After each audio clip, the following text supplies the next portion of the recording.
한 주 한 주 잘 세고 계시죠? 네, 다 잊어버리신 건 아닙니까? 우리가 부활절 첫 번째 부활절 이후로 우리가 늘 기억하고 살 것은 부활하신 주님이 우리와 함께 하신다. 믿습니까? 사랑하는 여러분, 부활하신 주님과 늘 함께 사는 여러분 되시기를 주님의 이름으로 축복합니다. 그래서 부활하신 주님이 나와 함께 계신다는 사실을 기억하고 늘 그 주님과 교제하고 동행하고 또 주님의 인도를 따라 우리는 부활 신앙을 가지고 그렇게 살아야 할 줄로 믿습니다. 자, 부활하신 주님께서 우리와 함께 계신다, 우리의 삶의 현장 가운데 역사하고 계신다는 사실을 오늘 우리가 읽은 오늘 본문의 말씀이 너무나 잘 보여주고 있습니다.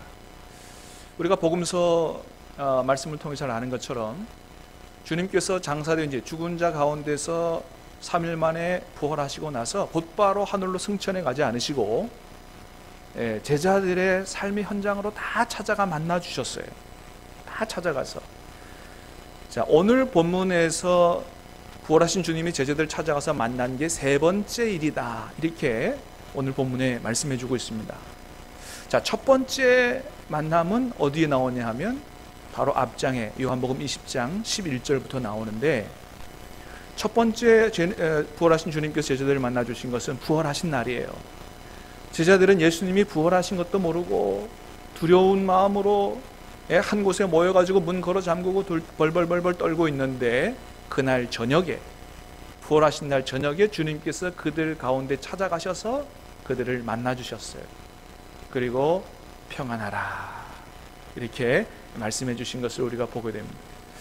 두 번째 만나 주신 건 언제냐 하면 그로부터 8일 후에, 처음 만나 주셨을 때 그때 누가 없었냐 하면 도마가 없었거든요.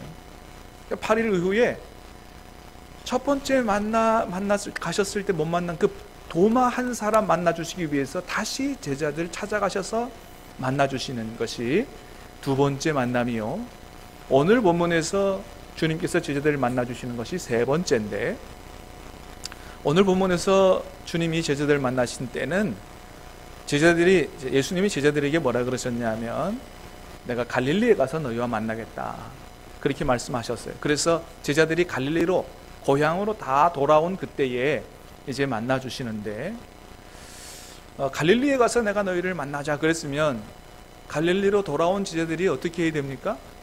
주님 만날 기대에 부풀어서 주님 만날 준비를 하고 있어야 되는데, 아니, 이 사람들이 주님 만날 기대와 준비보다는 다 옛날 하던 직업, 그 물고기 잡으러 물고기 잡으러 바다로 다 나갔다는 거예요. 그래서 주님이 제자들의 삶의 현장으로 직접 찾아가셔서 만나 주셨다 하는 게 오늘 본문에 기록되어 있습니다. 자, 1, 2, 3절 말씀을 한번 다시 보도록 하겠습니다. 1, 2, 3절 시작. 그 후에 예수께서 디베라 호수에서 또 제자들에게 자기를 나타내셨으니 나타내신 일은 이러하니라.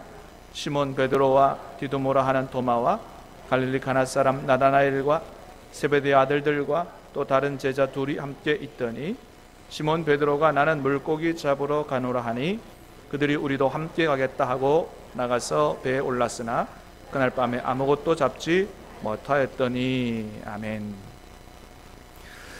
자, 하여튼 갈릴리에 가서 만나자, 다시 만나자 그랬는데 갈릴리에 돌아간 제자들이 다 물고기 잡으러 갔다는 거죠. 주님 만날 생각도 안 하는 거예요. 여러분, 오늘 본문에 이런 제자들의 모습을 볼 때 여러분 어떤 생각이 드십니까? 아니, 부활하신 주님께서 이미 두 번이나 만나 주셨어요. 예수님이 십자가에 돌아가신 이유가 아니고 부활하신 주님이 이미 몇 번이나요? 두 번이나 만나 주셨어요. 그리고 첫 번째 만남에서는 뭐라 그러셨냐 하면 아버지께서 나를 세상에 보낸 것 같이 내가 너희를 세상에 보내노라, 그렇게 말씀하셨거든요.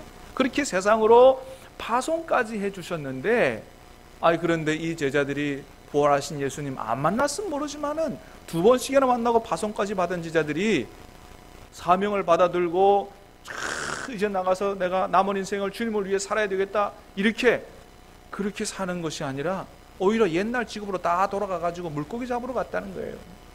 여러분, 이런 모습을 볼 때 우리가 보기에도 한심해 보이고 안타깝게 보이는데 이런 제자들을 주님이 보셨을 때 어떤 생각이 드셨겠느냐? 얼마나 안타깝고 속상하고 얼마나 화도 나고 주님이 그러셨을까? 그런 생각이 듭니다. 그런데 막 고기 잡으러 간 제자들은 주님이 뭐 속상해 하시든지 말든지 뭐 전혀 생각 안 하고 그저 열심히 그물 내려가지고 지금 고기 잡고 있다는 거예요. 자, 그런데 여러분 어떻게 됐다고 얘기합니까? 많이 잡았다 그래요? 그날 밤에 고기 한 마리도 못 잡았다는 거예요. 여러분, 그렇죠. 이런 상황에서 고기 많이 잡히고 하는 일마다 다 잘 되는 게 이상한 거죠. 지금 이런 상황에서 고기 안 잡히는 게 정상이고요, 고기 안 잡히고 못 잡은 게 주님의 은혜인 거예요. 하여튼 주님은 그런 제자들을 찾아가셔서 먼저 제자들에게 입을 열어 말씀하시는데 이런 말씀을 하십니다. 5절 말씀을 보겠습니다. 5절 시작. 예수께서 이르시되 얘들아 너희에게 고기가 있느냐? 대답하되 없나이다. 자, 그런 제자들을 찾아가셔서 제일 먼저 하신 말씀이 뭐라고요? 얘들아. 이 얘들아라고 하는 말은 헬라어 파이디아 이런 말인데 마치 부모가 자기 자식을 부르는 그런 아주 친근한 뉘앙스의 단어예요. 부모가 자식, 얘야 이렇게. 그런데 이제 이것을 나이 든 사람에게 적용하면 여보게들 뭐 이렇게 번역을 할 수 있는 거예요. 여러분 참 놀랍다는 것이죠. 뭐냐면 여러분 지금 이런 제자들 찾아가셔서 우리 같으면 어떻게 해도 시원찮아요? 야, 너 이리 와봐. 야, 너희들이 그러고도 인간이야? 아니, 나를 배반해도 한두 번이지. 예? 내가 부활해서 너희들 2번까지 만나주고 그렇게 했는데 지금 뭐 하는 짓이야? 막 이렇게 해서 분노하고 책망하고 막 이렇게 해도 시원찮을 판국에 예수님 찾아가셔서 제일 먼저 하신 말이 뭐라고요? 얘들아. 이렇게 친근하게 불러주셨다는 거예요. 여러분, 어떻게 주님은 이러실 수 있을까요? 신이시라서요? 물론 뭐 그러실 수도 있겠죠. 그러나 주님이 한심하고 속상하고 막 야단치고 싶고 그런 제자들 모습을 보고서도 그렇게 부르실 수 있었던 것은 제자들이 비록 그렇게밖에 안 되지만 그러나 그럼에도 불구하고 주님은 그런 제자들을 여전히 사랑하고 계시기 때문이에요. 사랑하는 여러분, 저와 여러분이 주님께서 우리에게 맡기신 여러 가지 중요한 부탁과 사명을 다 잊어버리고 그저 하나님 모르는 세상 사람들처럼 벌어먹고 살기 바쁘고 막 정신없이 막 그렇게 살고 있다 할지라도 주님은 여전히 저와 여러분을 사랑하시고 그런 저와 여러분을 긍휼히 여기시는 줄로 믿으시기를 바랍니다. 여전히 주님은 우리를 사랑하신다는 거예요. 그래서 여전히 주님은 그런 제자들을 사랑하셨기 때문에 주님의 목적은 가가지고 막 야단치고 막 화내고 막 둘러엎고 하는 게 목적이 아니에요. 주님이 그들을 찾아가신 것은 그런 제자들을 다시 그들의 믿음과 사명을 회복시키고 남은 인생을 하나님 앞에서 바로 살아가도록 하기 위해서 그들을 찾아가신 거예요.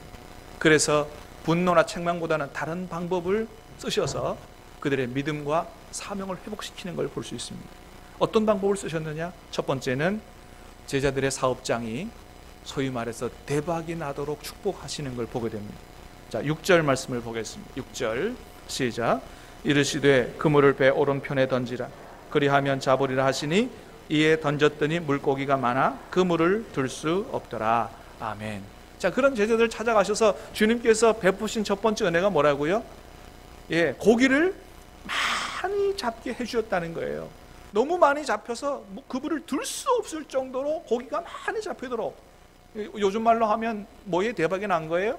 사업에 대박이 나고 물질의 축복을 엄청나게 받도록 하셨다는 것이죠. 여러분, 참 주님의 우리를 향한 은혜와 축복을 생각하면 이해할 수 없는, 참 상상을 초월하는 그런 주님의 사랑과 축복이에요. 사랑하는 여러분, 부활하신 주님이 이런 제자들, 모자라는 제자들 찾아가셔서 그들의 삶의 현장에서, 직업의 현장에서, 사업의 현장에서 놀라운 기적으로 정말로 대박이 나는 기적의 축복을 허락해 주셨던 것처럼, 여러분 오늘도 부활하신 주님이 저와 여러분의 삶의 현장에, 가정에, 직장에, 사업장에 찾아오셔서 놀라운 능력으로 기적의 축복을 허락해 주시는 줄로 믿으시기를 바랍니다. 그래요. 자, 그런데 여러분 여기서 우리가 하나 기억할 것은, 이 제자들이 받은 놀라운 물질의 축복은 제자들이 그 전까지 주님을 잘 섬긴 대가로 받은 축복이 아니라는 것입니다. 제자들이 한마디로 말하면 신앙생활 잘 못했어요. 그런데도 엄청난 축복을 받은 거거든요. 여러분, 왜 주님은 신앙생활도 제대로 못하는 이런 사람들에게 놀라운 축복을 허락해 주셨을까요? 그것은 몇 가지 이유가 있어요. 첫 번째는, 부활하신 주님은 오늘도 우리와 함께 계시고, 할렐루야, 예, 우리의 삶에서 놀라운 기적의 축복의 역사가 일어나는 것은 누구의 축복이다? 주님, 부활하신 주님께서 함께 하시고 주시는 그런 주님의 기적의 축복이다. 두 번째는, 오늘도 부활하신 주님은 우리의 삶 속에서 놀라운 기적을 행하시는 분이다. 할렐루야. 그리고 또 한 가지는 뭐냐면, 그러므로 말미암아 주님께서 우리가 잃어버렸던 믿음과 사명을 회복시켜서 다시 주님께서 기뻐하시는, 주님이 원하시는 우리의 인생을 살아갈 수 있도록 하기 위해서 주님은 이런 놀라운 기적의 축복을 허락해 주셨다고 하는 것입니다. 여러분, 그래서 우리가 기억해야 돼요.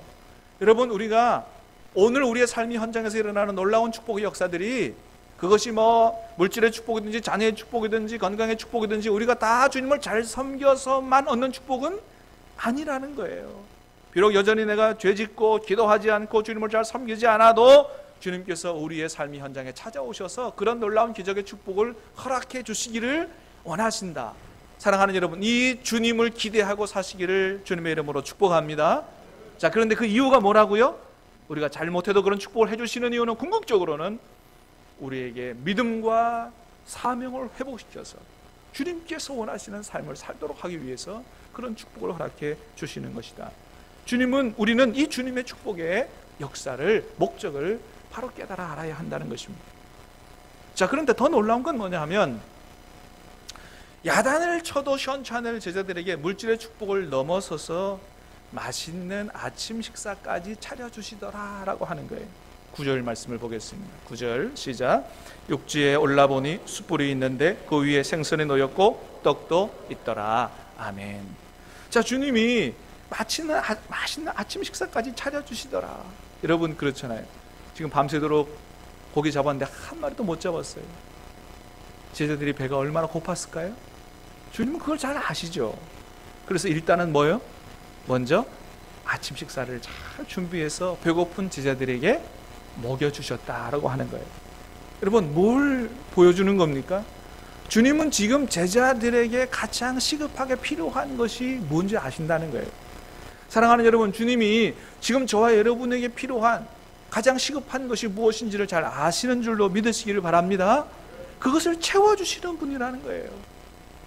제자들에게는 그것이 육신의 양식이었지만은, 그러나 저와 여러분들에게는 그것이 육신의 양식이 될 수도 있고, 플러스 알파, 정말 저와 여러분에게 가장 중요하고 필요한 날마다 우리가 먹어야 될 하늘의 생명의 양식을 우리에게 허락해 주시는 분이 주님이시다.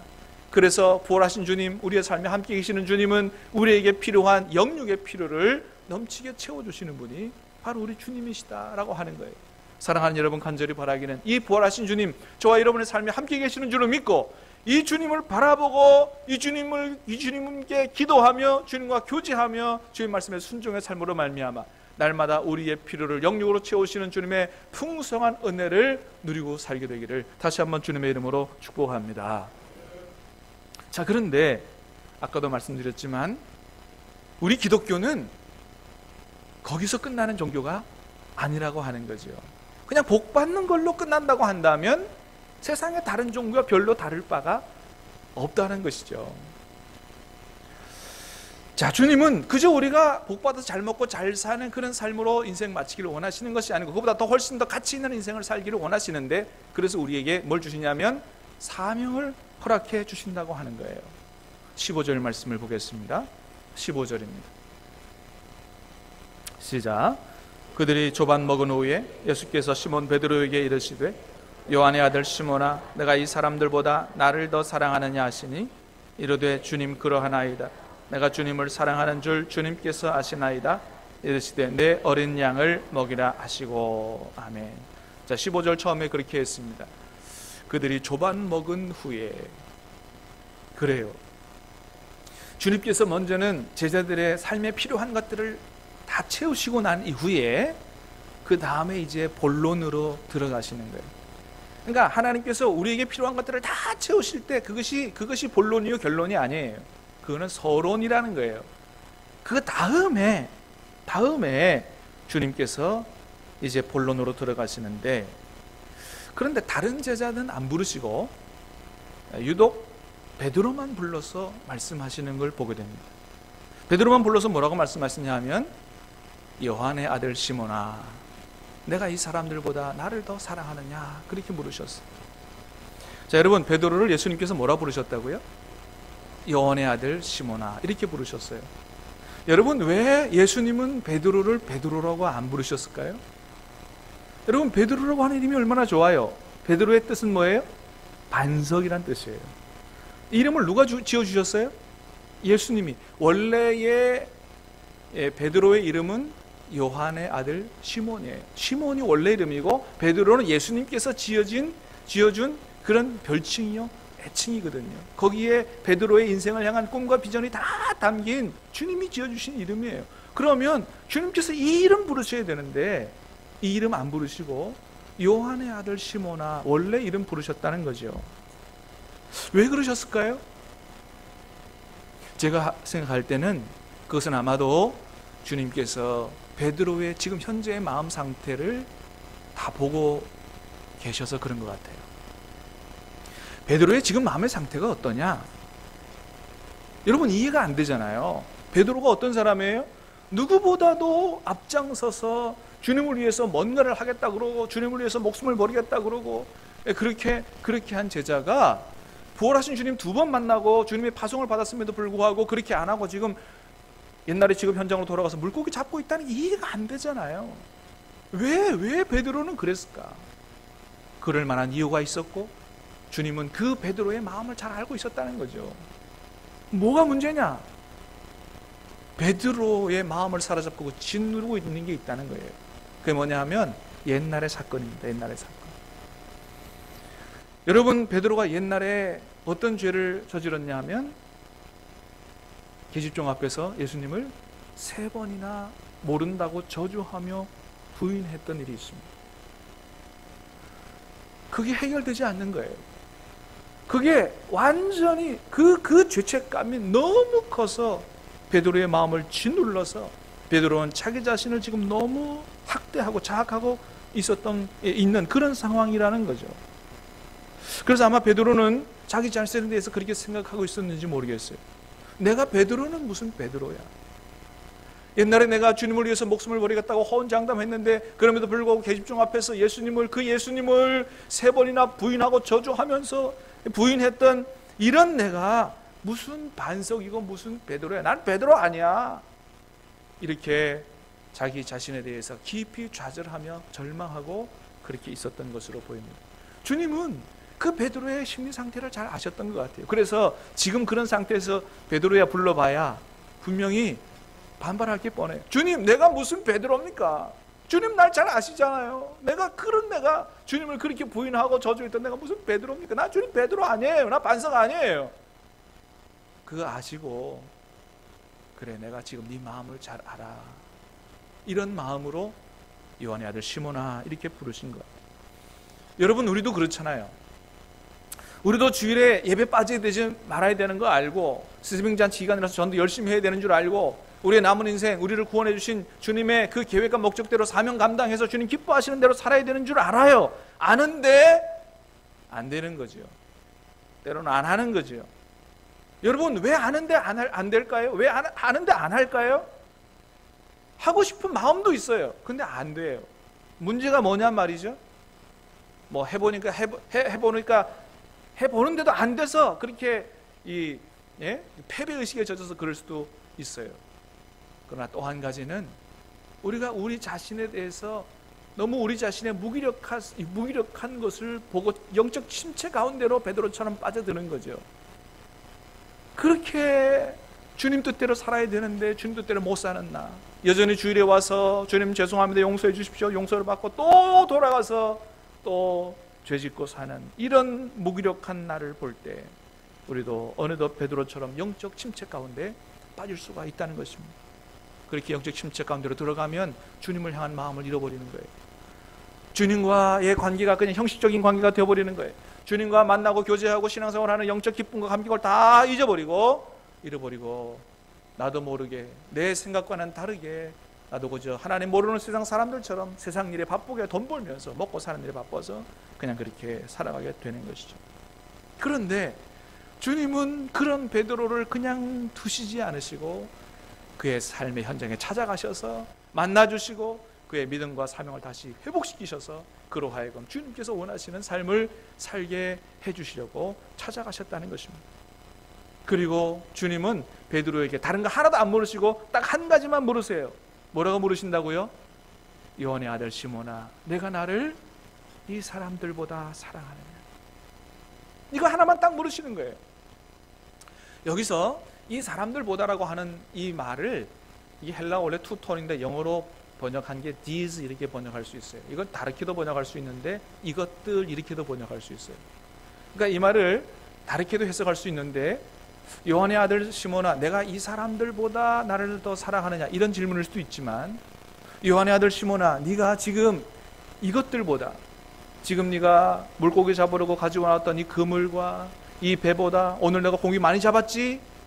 이렇게 많이 번 돈보다 네가 나를 더 사랑하느냐? 이런 질문일 수 있다는 거예요.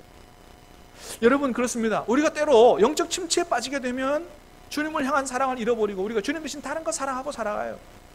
우리가 나 자신을 사랑하든지, 아니면 주님보다 다른 사람을 사랑하든지, 아니면 세상의 돈과 물질과 쾌락을 따라 그것을 사랑하며 살아가든지 우리가 그렇게 살아가요.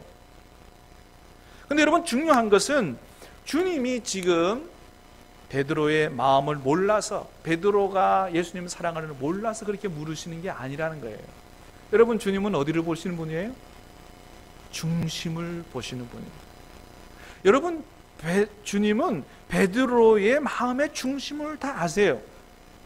그러니까 여러분, 다시 말하면 이 질문을 어떻게 물으시는 거냐 하면, 주님이 베드로가 예수님 사랑하는지 몰라서 베드로야, 요한의 아들 시몬아, 네가 이것들보다 나를 더 사랑하니, 이렇게 물으시는 게 아니고, 요한의 아들 시몬아, 내가 나를 여전히 사랑하지 않니?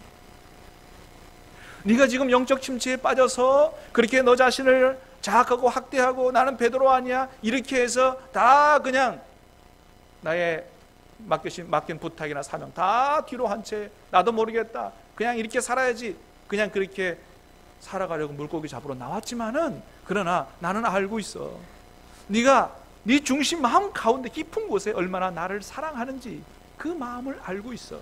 여러분, 고기 많이 잡고 나가지고 요한이 주님이시다 그러니까 누가 먼저 물로 뛰어내렸어요? 베드로가 주님이시다 그러니까 물로 뛰어내렸어요. 왜 뛰어내렸을까요?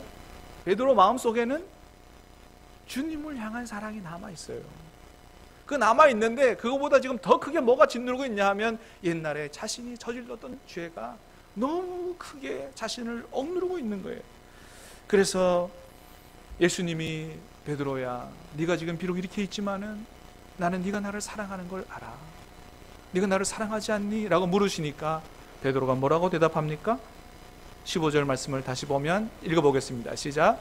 주님, 그러하나이다. 내가 주님을 사랑하는 줄 주님께서 아시나이다. 네. 여러분, 베드로는 차마 주님, 내가 주님을 사랑합니다, 이렇게 대답하지 못해요. 왜 그럴까요? 옛날에 그것 때문에, 옛날 그 일 때문에. 그러나 사랑하는 건 인정하잖아요. 주님, 내가 주님 사랑하는 거 아시잖아요. 3번 물으시는데도 자신 있게 대답을 못하는 거예요. 차마 염치가 없어요. 주님, 그러나 내가 주님 사랑하는 거 아시잖아요. 여러분, 그렇습니다. 베드로가 차마 주님 앞에 자신 있게 얘기하지 못했지만은, 그러나 이미 주님은 그 베드로의 마음을 아시고 이미 베드로의 죄를 다 용서해 주시고 그 사랑으로 베드로를 찾아오셔서 그의 인생과 믿음과 사명을 다시 회복시키시려고 찾아오신 것이죠. 베드로야, 내가 네 마음 다 알아. 사랑한다고 말해봐. 네가 진짜 나 사랑하잖아. 그럼 그거면 돼. 그거면 충분한 거야. 내가 너 이미 다 용서했어. 그래서 내가 십자가를 진 거야. 그러니 너무 자책하지 말고 이제는 그 속에서 나와서 나와 함께 새로운 인생을 시작하자. 주님이 이렇게 말씀하시는 것입니다. 여러분, 마찬가지예요. 오늘도 주님은 우리의 삶의 현장에 찾아오셔서 우리에게 다른 거 하나도 안 물으시고 네가 왜 이렇게 살았느냐, 왜 이렇게 하고 있느냐 이렇게 안 물으시고 딱 한 가지만 물으시는 거예요. 김 집사야, 이 집사야, 네가 나를 사랑하느냐? 여러분, 한번 대답해 보시기 바랍니다. 여러분, 주님 사랑하십니까? 우리가 비록 주님께서 원하시는 대로 살지 못해도 우리의 마음속에 주님을 향한 사랑이 여러분 분명하게 있는 줄로 믿습니다. 그럼 주님께서 말씀하시는 거예요. 뭐냐? 그래, 그거면 돼. 그거면 돼. 그거면 충분해. 사랑하는 여러분, 우리의 마음 한구석에 있는 주님을 향한 사랑을 보시고 주님께서 우리를 찾아오셔서 우리의 믿음과 삶을 회복시키시려고 우리에게 찾아오시는, 오늘 이 시간에 우리를 찾아오시는 그 주님의 품에 여러분 달려가서 안기실 수 있게 되기를 주님의 이름으로 축복합니다. 주님은 우리를 안아주시고 따스한 손으로 우리의 등을 쓰다듬어 주시고 우리를 꼭 껴안아 주실 것입니다. 그러나 베드로는 차마 주님께 주님 내가 사랑합니다 라고 얘기하면서 주님 품으로 와락 달려가서 안기지는 못했어요. 그러나 여러분, 전승에 의하면 베드로가 어떻게 살았다고 얘기하고 있습니까? 주님을 위해서 살다가 십자가에 거꾸로 못 박혀서 순교했다라고 이야기하고 있습니다. 비록 주님의 품에 와락 달려가서 안겨서 사랑 고백하지 못했지만은 그러나 자신 남은 인생을 통해서 주님을 향한 사랑을 고백하고 그렇게 살아갔던 것이죠. 사랑하는 여러분, 오늘 이 시간 주님은 우리에게 찾아오셔서 우리의 모든 죄를 용서하시고 우리에게 새로운 인생을 주시기를 원하십니다. 여러분, 이 주님을 만나게 되길 바라고 이 주님 품에 안기게 되길 바라고 주님 산다고 사랑한다고 고백할 수 있게 되길 바라고 우리도 남은 인생 정말로 주님께서 원하시는 대로 사명 감당하며 살아 주님을 영화롭게 하는 그런 저와 여러분의 남은 여생 되실 수 있게 되기를 주님의 이름으로 축원합니다. 우리 함께 찬양하고